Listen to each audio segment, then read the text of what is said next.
সরতেই জাঁকিয়ে শীত জঙ্গলমহলে, কুয়াশায় ঢাকলো ঝাড়গ্রাম। আকাশ থেকে কিছুটা মেঘ সরতেই সকাল থেকেই কুয়াশার দখল নিয়েছে ঝাড়গ্রাম জেলার বিস্তীর্ণ এলাকা। রাস্তায় হেডলাইট জ্বালিয়ে ধীর গতিতে চলাচল করছে যানবাহন। এমনকি ঝাড়গ্রাম শহরের রেল স্টেশনেও কুয়াশায় ঢুকেছে। গত 24 ঘন্টায় জেলার সর্বনিম্ন তাপমাত্রা 15 ডিগ্রি সেলসিয়াসের কাছাকাছি। ভারী পোশাকে গন্তব্যে বেরিয়েছে সকলেই। ঠান্ডার হাত থেকে বাঁচতে আগুনে হাত সেঁকে নিচ্ছে সাধারণ মানুষ। আপনার নাম? আমার নাম রতনচন্দ্র চক্রবর্তী। কতটা বাইরে কুয়াশা আর কতটা ঠান্ডা? কুয়াশা তো অসম্ভব রকম কুয়াশা, সামনে কোনো কিছুই দেখা যাচ্ছে না এবং যেদিকে তাকাই সেদিকেই শুধু কুয়াশার আবরণ।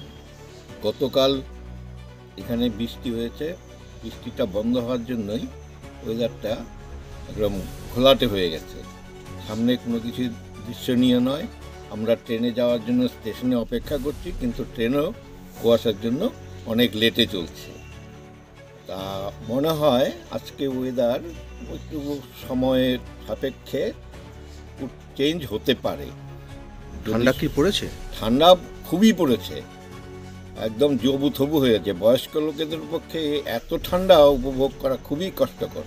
আমরা বয়স্ক লোকেরা যারা ট্রেনে যাচ্ছি তাদের সোয়েটার টুপি পরেও আমরা শান্তিতে থাকছি, হাত পা কাঁপছে। মানে এই কুয়াশাটা কিছুটা অসুবিধাই করছে? অসুবিধা, খুবই অসুবিধা। কিছুটা বলতে কি, খুবই অসুবিধা হচ্ছে আমাদের। কি নাম আপনার? আমার নাম রতন চক্রবর্তী। আমি এসছি কুচবিহার থেকে। এখানে ঝাড়গ্রামে আমার রিলেটিভ আছে। ঝাড়গ্রাম থেকে এখন আমরা ব্যাক করছি হাওড়া হয়ে আমি কুচবিহার যাব।